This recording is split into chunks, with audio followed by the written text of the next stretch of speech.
lang ako sa inyo. Sabi ko nga kina-apply, wala akong dalang pasalubong pero may dala akong isang kwentong maganda.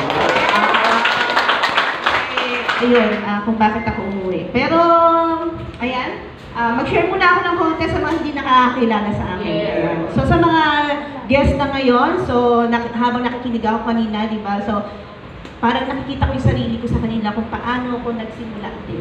Yeah. Kung paano ako tumayo din, na namumula pa ako dati dito, na pinupush lang ako ng aking kaloy. Ayan, so, thank you! Yung mga pusher po yan si Apple Kaloy, pero magpa-push po kayo dyan sa mga nag-invite sa inyo. Bakit? Kung hindi ako nagpa-push, wala ako sa sitwasyon na ngayon dito. Na nakatayo, na mag-share ng story sa inyo. Yes. Nakalimutan ko yung next. Yes.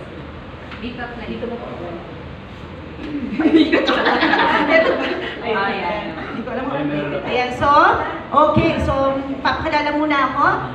I'm Annalyn Tolentino, Grand Upline, and nakapagpatayo na rin ng grupo kasi dito makakapagpatayo ka talaga ng tama ba yung Tagalog ko? Ayan, so,